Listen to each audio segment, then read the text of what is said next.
ॐ अज्ञानतिमिरान्धस्य ज्ञानाञ्जनशलाकयः चक्षुरुन्मिलितं येन तस्मै श्रीगुरुवे नमः। हरे कृष्णा। आज गीता श्रृंखला के सत्र क्रमांक 258 में आप सभी भक्तों का हार्दिक स्वागत है।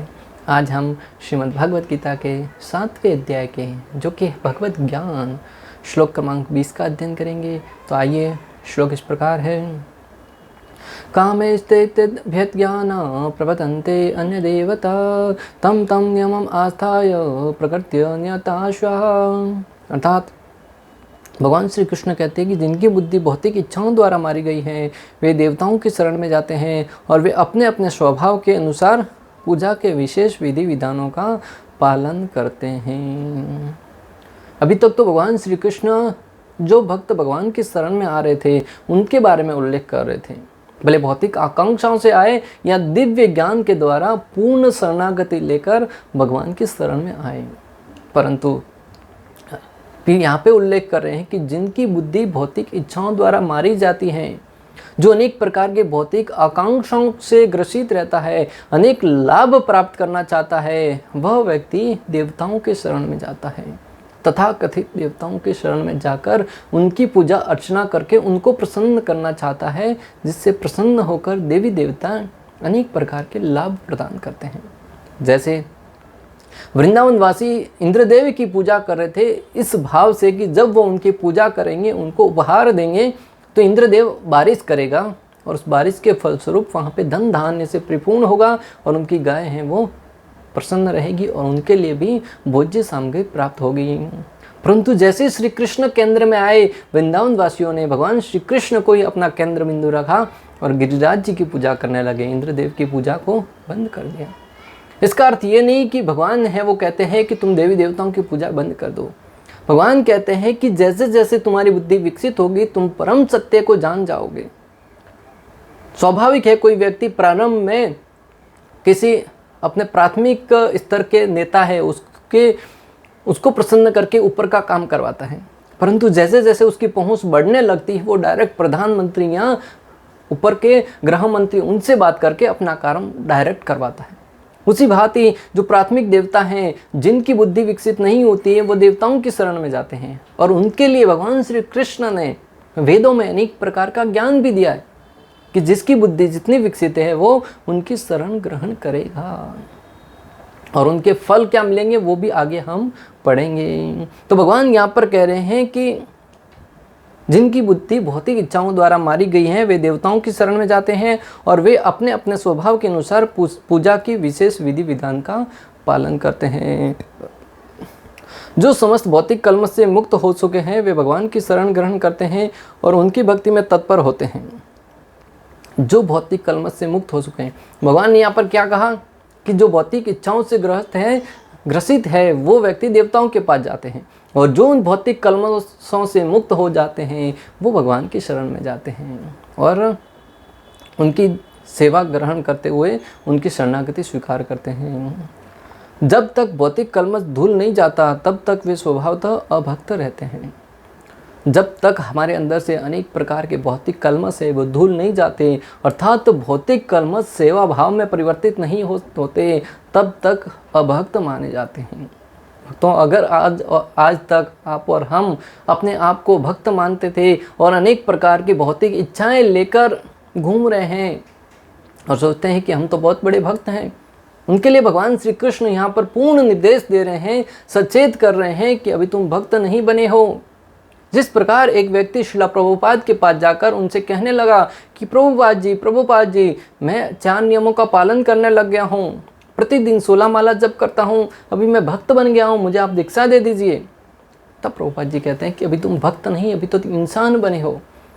अर्थात हमें इंसान के स्तर तक लाने के लिए भी बहुत प्रयास करना पड़ेगा। तो भक्त बनने का जो रास्ता है वो निरंतर प्रयास के द्वारा गुरु के मार्गदर्शन में, आचार्यों के मार्गदर्शन में प्रयासरत रहते हुए एक न एक दिन हम उस अवस्था को प्राप्त करेंगे जो भगवान श्री कृष्ण की निस्वार्थ भाव से सेवा करने के लिए हमारे हृदय के अंदर से प्रेरणा प्रदान करेगा। जब तक भौतिक कलमश धूल नहीं जाते तब तक स्वतः अभक्त बने रहते हैं, किंतु जो भौतिक इच्छाओं के होते हुए भी भगवान की ओर उन्मुख होते हैं वे बहिरंग प्रकृति द्वारा आकृष्ट नहीं होते। श्रील प्रभुपाद कहते हैं कि भले ही आपके अंदर भौतिक आसक्तियां हैं, भौतिक कामनाएं हैं, परंतु फिर भी अगर आप भगवान की सेवा में लगे रहेंगे, भगवान श्री कृष्ण की सेवा में लगे रहेंगे, तो जो भौतिक आसक्तियां हैं वो आपको अपने तरफ आकर्षित नहीं कर पाएगी। क्यों? क्योंकि श्री कृष्ण की सेवा से आपको शक्ति प्राप्त होती रहेगी। अर्जुन के मन में भी अनेक आकांक्षाएं थी कि अगर मैं युद्ध करूंगा, अनेक लोग मारे जाएंगे, तो वहां से जब मेरे संबंधी गण हैं वही मारे जाएंगे, तो फिर मैं राजपाट किसके ऊपर करूंगा? मेरे ऐश्वर्य का क्या होगा? मैं अपना कर्तव्य किसको दिखाऊंगा? जब इतने लोग मारे जाएंगे तो फिर राजा बनने का क्या औचित्य है? अर्थात उनको भौतिक आकांक्षाएं थी, परंतु जैसे श्री कृष्ण की तरफ अपना मुख फेरा, श्री कृष्ण को अपना गुरु स्वीकार किया, श्री कृष्ण से ज्ञान अर्जित करने लगे। अंत में कहने लगे कि बोलो कृष्ण किसको मानना है। अर्थात उनकी भौतिक आसक्तियां वो कम होती गई। उसी भांति अगर हमारे अंदर भी भौतिक कलमश है, परंतु उस अवस्था में भी हम श्री कृष्ण की शरणागति स्वीकार करते हैं, तो धीरे धीरे भौतिक कलमश दूर होते जाएंगे और हम समझ जाएंगे कि हमारा वास्तविक उद्देश्य क्या है जीवन का। और उस अवस्था में हम पूर्ण रूप से श्री कृष्ण की शरण में ग्रहण करेंगे और भौतिक कलमश को जीवन से निकाल देंगे। चूंकि वे सही उद्देश्य की ओर अग्रसर होते हैं, अतः वे शीघ्र ही सारी भौतिक कामेच्छाओं से मुक्त हो जाते हैं। चूंकि वे सही उद्देश्य की ओर अग्रसर होते हैं, इसलिए धीरे धीरे उनकी भौतिक कामेच्छाएं वो दूर हो जाती हैं। श्रीमद् भागवतम में कहा गया है, भागवतम 2.3.10 में कहा गया है, अकाम सर्व कामो वा मोक्ष काम उदारधि तीव्रेण भक्ति योगेन यजेत पुरुषम परम। अर्थात मनुष्य को चाहिए कि स्वयं को वासुदेव के प्रति समर्पित करे। मनुष्य को चाहिए कि स्वयं को वासुदेव श्री कृष्ण को समर्पित करें और उनकी पूजा करें, चाहे वह भौतिक इच्छाओं से रहित हो या भौतिक इच्छाओं से पूरित हो या भौतिक कलमश से मुक्ति चाहता हो। किसी भी स्थिति में भले आप भौतिक इच्छा से लबरेज हैं और भौतिक इच्छाओं से मुक्त हैं या भौतिक कामनाओं को चाहते हैं, किसी भी अवस्था में भक्ति को छोड़ना नहीं है। भक्तों, किसी भी अवस्था में श्री कृष्ण की शरणागति को नहीं छोड़ना है।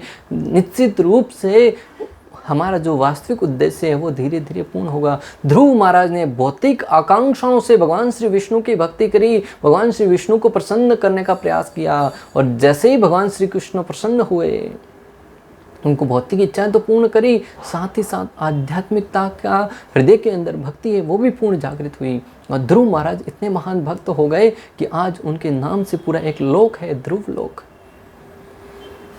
जो अल्पज्ञ है तथा जिन्होंने अपनी आध्यात्मिक चेतना खो दी है, वे भौतिक इच्छाओं की अविलंब पूर्ति के लिए देवताओं की शरण में जाते हैं। जो अल्पज्ञ हैं अर्थात अल्प ज्ञानी हैं, जिनका ज्ञान पूर्ण नहीं है और आध्यात्मिक चेतना खो दी है, जिन्होंने अपनी आध्यात्मिक चेतना खो दी है, वो भौतिक लाभ के लिए, भौतिक आकांक्षाओं को पूर्ण करने के लिए देवताओं की शरण में जाते हैं। सामान्यतः ऐसे लोग भगवान की शरण में नहीं जाते क्योंकि वे निरंतर गुणों वाले रजो तथा तमोगुणी होते हैं। सामान्यतः ऐसे लोग जो भौतिक आकांक्षाओं से ग्रसित रहते हैं वो भगवान की शरण में नहीं जाते क्योंकि उनके अंदर रजो और तमोगुण प्रधान रहते हैं, वो निम्न गुणों वाले रहते हैं। जो रजोगुणी है वो अनेक प्रकार की कामनाएं चाहता है, आधिपत्य जमाने की भावना रहती है, वो देवियों की पूजा करता है, जहाँ से शक्ति प्राप्त करके राजा या राजतंत्र प्राप्त करना चाहता है।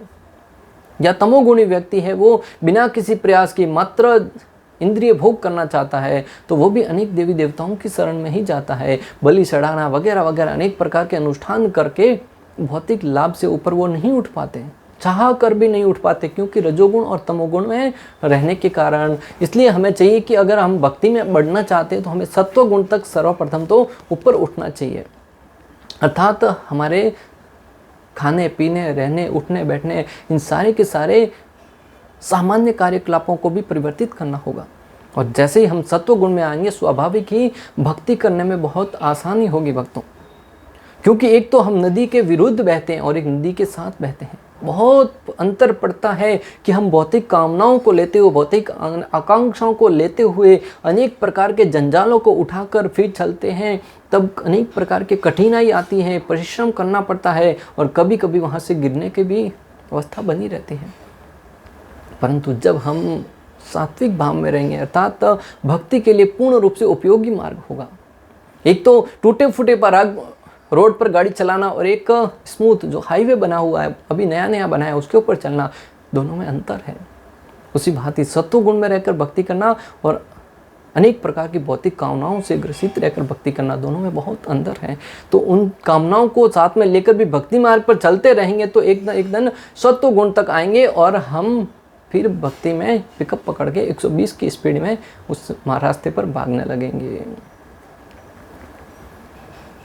अतः वे विभिन्न देवताओं की पूजा करते हैं, वे पूजा के विधि विधानों का पालन करने में ही प्रसन्न रहते हैं। अतः वे लोग जो भौतिक आकांक्षाओं से अनेक प्रकार के देवताओं के पास जाते हैं, वो मात्र देवताओं की पूजा से ही प्रसन्न रहते हैं और उन अनुष्ठानों को पूर्ण करने में ही अपने आप को प्रसन्न करते हैं और उसे ही अपनी सर्वोच्च स्थिति मानते हैं, उसे ही अपनी सर्वोच्च सिद्धि मानते हैं। अनेक लोग आपने देखा होगा, ये सड़ावा लेके वहाँ पे इतना बड़ा अनुष्ठान किया, उस देवी के लिए यहाँ पे इतना बड़ा यज्ञ किया और लोगों से वाहवाही मिलती है। और उस अनुष्ठानों को निरंतर करते रहना, पता है मैं इतने वर्षों से उस मंदिर में जा रहा हूँ, एक भी दिन छूटे बिना प्रतिदिन वहाँ पे मंदिर में जा रहा हूँ, ये उपलब्धि उनको, और वही करना चाहते, उससे आगे बढ़ना नहीं चाहते कि जीवन का वास्तविक उद्देश्य क्या है। देवताओं के पूजक छोटी छोटी इच्छाओं के द्वारा प्रेरित होते हैं और यह नहीं जानते कि परम लक्ष्य तक किस प्रकार पहुंचा जाए। जो देवताओं के पूजक होते हैं वो हर छोटी छोटी इच्छाओं के लिए लालायित रहते हैं, इच्छाओं को पूर्ण करने के लिए देवताओं के बार बार पूजा करते रहते हैं, परंतु वो ये नहीं जान पाते कि जीवन का वास्तविक उद्देश्य क्या है। किंतु भगवत भक्त कभी भी पथभ्रष्ट नहीं होता, और दूसरी तरफ जो भगवत भक्त है, भगवान श्री कृष्ण का भक्त है, वो कभी भी पथभ्रष्ट नहीं होता। जीवन में संकट आएंगे, कष्ट आएंगे, फिर भी लगा रहेगा कि उसको मालूम है कि वास्तविक उद्देश्य क्या है। वो देखता है कि दूसरा व्यक्ति तथाकथित देवी देवताओं की पूजा करके भौतिक भोग प्राप्त कर रहा है, लाभ प्राप्त कर रहा है, फिर भी वो उसकी प्रगति को देखकर उसकी तरफ आकर्षित नहीं होता है और वो अपनी पूर्ण श्रद्धा के साथ भगवान की भक्ति में लगा रहता है। चूंकि वैदिक साहित्य में विभिन्न उद्देश्यों के लिए भिन्न भिन्न देवताओं के पूजा के विधान हैं। वैदिक साहित्य में अलग अलग देवी देवताओं की पूजा के लिए अलग अलग भौतिक लाभ की इच्छा पूर्ण करने के लिए अलग अलग देवी देवताओं की पूजा का विधान है। जैसा कि भागवतम 2.3.9 में इसका उल्लेख आया है, राज्य कामो मनुना देवान रीति त्वचिरणम यजयत काम कामो यजयत सौम्य काम पुरुषम परम। अर्थात जो व्यक्ति राज्य सत्ता पाने का इच्छुक हो उसे मनुओं की पूजा करनी चाहिए। जिसको राज्य चाहिए, नेता बनना है, राजा बनना है, उसको मनुओं की पूजा करनी चाहिए, क्योंकि मनु महाराज है, वो सबसे बड़े प्रशासक हैं। जो व्यक्ति शत्रुओं पर विजय पाने की इच्छा रखता है, उसे असुरों की और इंद्रिय तृप्ति चाहता है, उसे चंद्रमा की पूजा करनी चाहिए। जो अपने शत्रुओं पर विजय प्राप्त करना चाहता है, उसे असुरों की पूजा करनी चाहिए। असुरों ने देवताओं तक को पराजित किया था। बलि महाराज ने स्वर्ग लोक से इंद्रदेव का सिंहासन हिला डाला था और स्वर्ग लोक से इंद्रदेव को हटाकर स्वयं वहाँ पे विजय प्राप्त करी थी। तो अगर कोई व्यक्ति अपने दुश्मनों पर, जो दानव थे उनके सबसे बड़े शत्रु कौन थे? देवता। उन्होंने शुक्राचार्य की कृपा से अनेक अनुष्ठान करके अपनी शक्ति से, अपने सामर्थ्य से देवताओं को पराजित कर दिया था। अगर आप अपने शत्रु के ऊपर विजय प्राप्त करना चाहते हैं तो आपको असुरों की पूजा करने के लिए भागवत में उल्लेख आता है। परंतु हमारा वास्तविक शत्रु कौन है? हमारे अंदर बैठे हुए काम, क्रोध, लोभ, मोह, मद, मत्सर्य, अहंकार, इच्छा, द्वेष। और वो शत्रुओं को पराजित करने के लिए तो हमें भगवत भक्ति ही करनी होगी। श्री कृष्ण के नाम का गुणगान करना होगा। हरे कृष्णा कृष्णा कृष्णा हरे हरे, हरे राम राम राम हरे हरे। तथाकथित बाहरी व्यक्ति जिसको हम अपना शत्रु मानते हैं, वो हमारा शत्रु नहीं है, उसको पराजित करने की आवश्यकता नहीं है। वो समय के साथ, काल के प्रभाव से अपने आप ही समाप्त हो जाएगा। अगर अपने वास्तविक शत्रु को जानना चाहते हैं, पहचानना चाहते हो, तो अपने अंदर झांक कर देखो। हमारे शत्रु हमारे अंदर बैठे हैं, जो समय समय पर हमारा अहित करते रहते हैं। और जो व्यक्ति इंद्रिय तृप्ति चाहता है, उसे चंद्रमा की पूजा करनी चाहिए। किंतु जो किसी प्रकार के भौतिक भोग की इच्छा नहीं करता, उसे पूर्ण पुरुषोत्तम भगवान की पूजा करनी चाहिए। 100 बातों की एक बात ऊपर जाके क्या कहा कि किंतु जो भौतिक कामनाओं को पूर्ण नहीं करना चाहता, मात्र अपने को प्रसन्न रखना चाहता है, उसे श्री कृष्ण श्री गोविंद की शरण ग्रहण करके उनकी पूजा करनी चाहिए। जो बात अंत में बोली जाए वही सर्वश्रेष्ठ मानी जाती है। जैसे वेदव्यास जी ने अनेक शास्त्रों का निरूपण किया, प्रत्येक अनेक प्रकार के ग्रंथों का निरूपण किया, और अंत में कौन सा शास्त्र दिया? श्रीमद् भागवतम, जिसका अर्थ है कि समस्त शास्त्रों का सार क्या है? श्रीमद् भागवतम। आपको मैं 99 बात बोलूं और अंत में 100वीं बात बोलूं, परंतु ये जो 99 बात बोली गई उनकी बजाय ये करना श्रेष्ठ है। तो आप किसकी तरफ ध्यान देंगे? जो बाद में बोली गई उसकी तरफ ही ना। तो इसी प्रकार जो बाकी सारे के सारे बात बताई गई कि आपको शत्रुओं पर विजय प्राप्त करना है तो असुरों के पास जाओ, अगर आपको इंद्रिय तृप्ति करना है तो चंद्रमा की पूजा करो, ऐसे अनेक अनुष्ठानों का वर्णन आता है शास्त्रों में, परंतु अंत में बोला जाता है कि अगर आप इन अनुष्ठानों की तरफ ध्यान नहीं देंगे, श्री कृष्ण की शरण में जाएंगे, तब आप समस्त कामनाओं से मुक्त हो जाएंगे और परम आनंद में रहते हुए सर्वम प्रसन्न रहेंगे। अतः जो भगवत भक्त नहीं है वे सोचते हैं कि देवता कुछ कार्यों के लिए भगवान से श्रेष्ठ हैं, किंतु वह शुद्ध भक्त जानता है कि भगवान श्री कृष्ण ही सबसे सबके स्वामी हैं। जब कुछ देवी देवता कुछ विशेष प्रकार के अनुष्ठानों को करने से प्रसन्न होकर कुछ वर प्रदान करते हैं, तब जो अल्प बुद्धि वाले उनको लगता है कि देवी देवता है वो भगवान से श्रेष्ठ हैं या उनके समानांतर हैं। जैसे बीमार गिरते तो सूर्य देव की पूजा करते हैं, ऐसे अनेक अनुष्ठानों से अनेक लाभ प्राप्त करते हैं, तब उन अल्प बुद्धि वालों को लगता है कि भगवान से श्रेष्ठ तो देवी देवता है या उनके समानांतर है। परंतु जो वास्तविक भक्त है वह जानता है कि देवता भी उस उद्देश्य को पूर्ण करने के लिए, उस आपकी आवश्यकताओं को पूर्ण करने के लिए शक्ति कहाँ से प्राप्त करते हैं? भगवान से प्राप्त करते हैं। स्वयं गणेश जी के बारे में ब्रह्मा जी ब्रह्म संहिता में कहते हैं, यत्पादपल्लव युगम विनिधाय कुंभ द्वंद्वे प्रणाम सम्य सगणाधिराज विदनान विहंतु मलमत्स्य जगत्रयस्य गोविंदमादि पुरुषम तमहम भजामि। गणेश जी वो सृष्टि में प्रत्येक जीव के विघ्नों को हरने का कार्य करते हैं। कोई भी नया काम प्रारंभ करते हैं पहले गणेश जी की पूजा करते हैं, परंतु वो शक्ति प्राप्त कहाँ से करते हैं? ब्रह्मा जी कह रहे हैं कि गणेश जी उस शक्ति को प्राप्त कहाँ से करते हैं? नरसिंह भगवान से। अपने शरण है वो, अपना सर है वो हमेशा नरसिंह भगवान के शरणों में लगा के रखते हैं, वहाँ से शक्ति प्राप्त करके फिर सृष्टि के विघ्नों को हरने का काम करते हैं। जब भी देवताओं के ऊपर संकट आते, आपने देखा होगा देवता भगवान श्री विष्णु के पास जाकर याचना करते हैं, त्राहि माम त्राहि माम त्राहि माम, भगवान हमारी रक्षा करो। शास्त्रों में अनेक दृष्टांत भरे पड़े हैं। जब दानवों ने देवताओं से उनका जो अमृत था वो छीन लिया, तब देवता पुनः भगवान के पास जाकर याचना करने लगे। भगवान श्री विष्णु ने मोहिनी मूर्ति का रूप धारण करके अवतरित होकर दानवों से वो अमृत लेकर पुनः देवताओं को प्रदान किया। जब देवताओं के ऊपर संकट आए, जब पृथ्वी देवी पर संकट आए हैं, वो हमेशा भगवान के पास जाकर भगवान की स्तुति करते हैं, और भगवान ने समय समय पर अवतरित होकर उनका राक्षसों का सम्मान किया है। भले वो रामचंद्र के रूप में हो, श्री कृष्ण के रूप में हो, नरसिंह भगवान के रूप में हो, वराह के रूप में हो, कश्यप के रूप में हो, मत्स्य के रूप में हो, हर बार भगवान जब इस धरा पर अवतरित हुए हैं, अपने भक्तों को आनंद प्रदान किया है और देवताओं के जो शत्रु हैं उनका वध किया है या उनको पराजित किया है। श्री चैतन्य चरितामृत आदि लीला 5.142 में वर्णन आता है कि किस प्रकार भगवान श्री कृष्ण है वो ईश्वर हैं और बाकी सब उनके स्वामी हैं। एकल ईश्वर कृष्ण आर सब भृत्य यारे ऐसे नचाए से तैसे करे नृत्य। एकमात्र भगवान श्री कृष्ण ही परम नियंता है और अन्य सभी उनके सेवक हैं।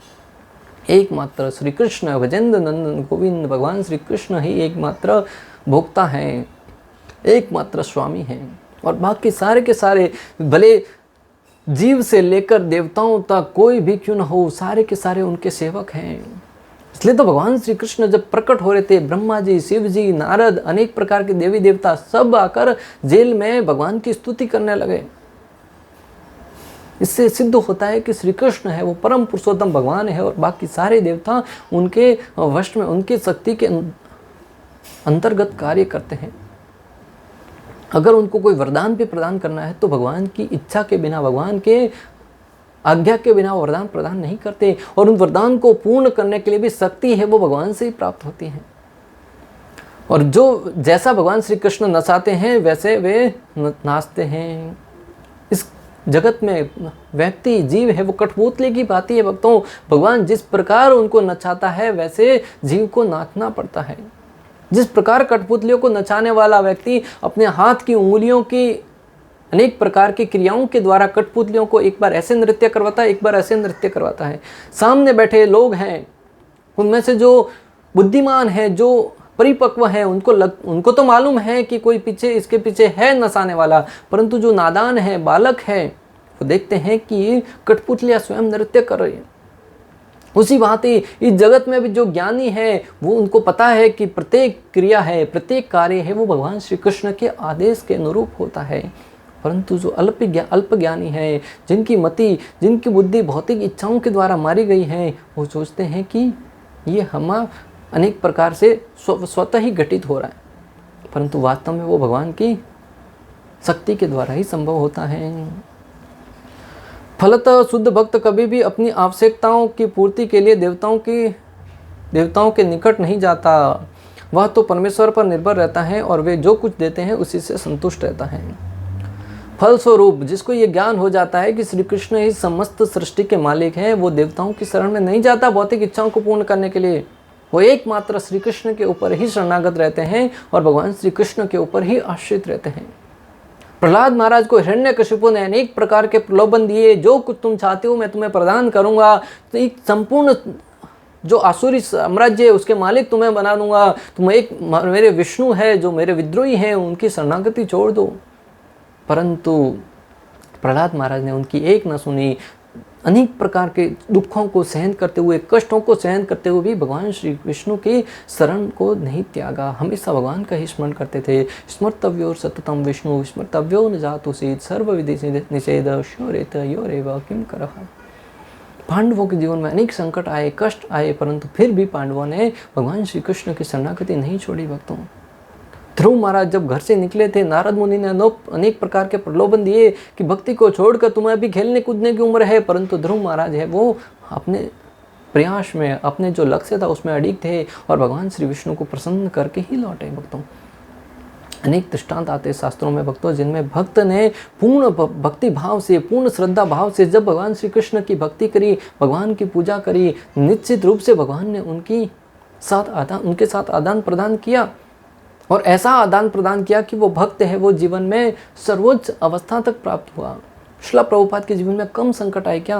बहुत संकट आए, परंतु फिर भी उन्होंने श्री कृष्ण को भजन लिखते हुए कहा, हे कृष्ण मैं तुम्हारे हाथ की कठपुतली हूँ, तुम मेरे साथ जैसा व्यवहार करना चाहते हो वैसा करो। अगर तुम चाहते हो कि मैं जलदूत में ही अपने शरीर को, प्राणों को त्याग दूँ तो मुझे स्वीकार है, और अगर तुम चाहते हो कि मैं कृष्ण भक्ति का प्रचार करूँ तो मैं इसे भी सिरोधार्य करता हूँ। प्रभुपाद जी को जलदूत में अनेक प्रकार के हार्ट अटैक आए, फिर भी वो अपने शक्ति को, अपने सामर्थ्य को, अपने अंदर के दृढ़ विश्वास को हिलने नहीं दिया।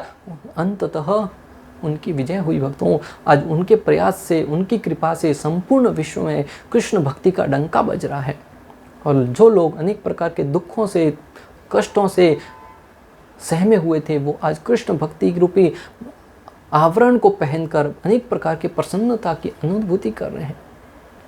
इस प्रकार श्लोक क्रमांक 20 का भक्ति वेदांत तात्पर्य पूर्ण हुआ। अंत तक हमारे साथ बने रहने के लिए आप सभी का हृदयपूर्वक, प्रेम पूर्वक बहुत बहुत धन्यवाद। श्रील प्रभुपाद की जय, श्री श्री राधा गोपीनाथ भगवान की जय, श्रीमद् भगवद गीता की जय। हरे कृष्ण कृष्ण कृष्ण हरे हरे, हरे राम राम राम हरे हरे।